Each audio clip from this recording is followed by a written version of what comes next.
artian dinamakan rukun, 2 sunnah, 3 hay'ah.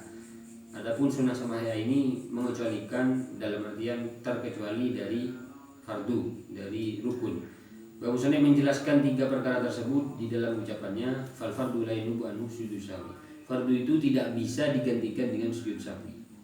Jadi sholat, di dalam sholat ada kefarduan itu tidak bisa diganti dengan sujud sahwi. Akan tetapi kalau ada orang kalau ada orang mengingat terhadap fardu yang ditinggalkan dalam keadaan di dalam sholat, maka wajib baginya untuk mengerjakan fardu tersebut dan akan sempurna sholatnya. Atau ingatnya musolli tersebut setelah salam, yang mana zamannya sangat dekat, maka diwajibkan baginya untuk mengerjakan rukun tersebut dan meneruskan rukun-rukun yang tersisa, dan disunahkan baginya untuk sujud sahwi. Kama sayati lagi ninda tarki ma'murin bihi sholati. Akan tetapi ketika memang meninggalkan perkara yang diperintahkan di dalam sholat, atau memang melakukan perkara yang dilarang di dalam sholat. Sunnah ab'ad, kalau orang meninggalkan sunnah ab'ad, maka tidak boleh baginya untuk kembali untuk tujuannya melakukan sunnah ab'ad setelah melakukan fardu lain. Seperti halnya orang yang meninggalkan tasyahud awal, kemudian dia ingat dia belum melakukan tasyahud awal setelah keadaan melakukan i'tidal, maka tidak boleh baginya untuk kembali melakukan tasyahud awal.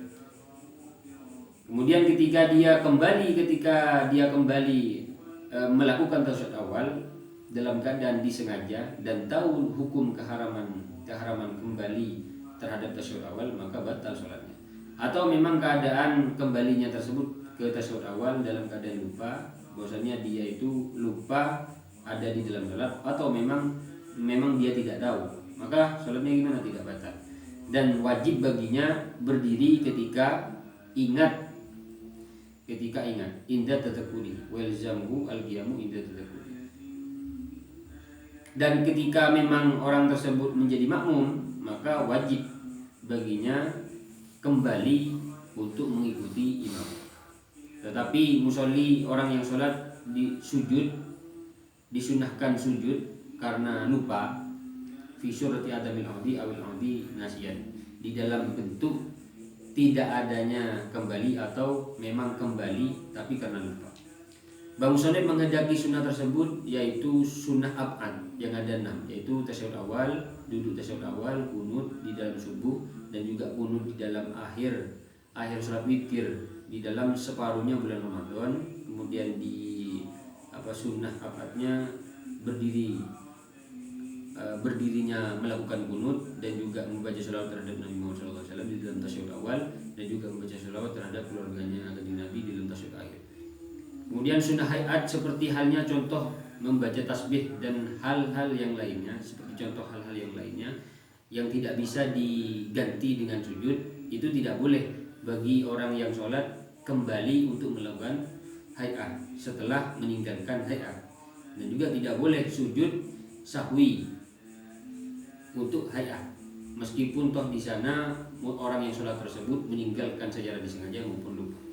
Adapun ketika orang ragu di dalam hitungan rakaat, maka baginya harus mengerjakan atabi min rakaat kaman syakahal salasan au arba'an.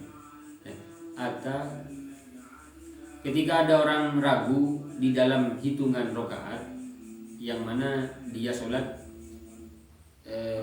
ragu apakah 3 rakaat, apakah 4 rakaat, maka baginya wajib meneruskan dalam tingkah keyakinannya tersebut yang paling sedikit, seperti halnya 3 rakaat di dalam contoh yang di sini. Ketika memang 3 rakaat, maka wajib baginya menambahi 1 rakaat, dan disunahkan sujud baginya sujud sahwi, dan wala yanfa'u, dan tidak ada adzon yang memberikan kemanfaatan baginya. Adzon bahwasanya dia itu sholatnya sudah melakukan 4 rakaat, dan tidak boleh mengikuti ucapan orang lain yang mengucapkan kamu itu sholat sudah 4 rakaat.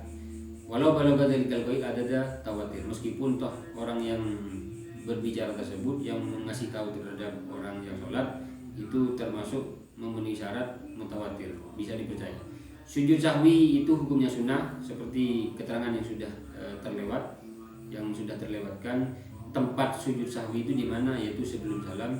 Adapun ketika orang yang salam dalam keadaan sengaja dan ngerti dengan lupa maupun lupa yang mana lupanya tersebut ada jarak yang panjang di dalam hurufnya, maka mahal melakukan sujud sahwi tersebut sudah tidak ada lagi.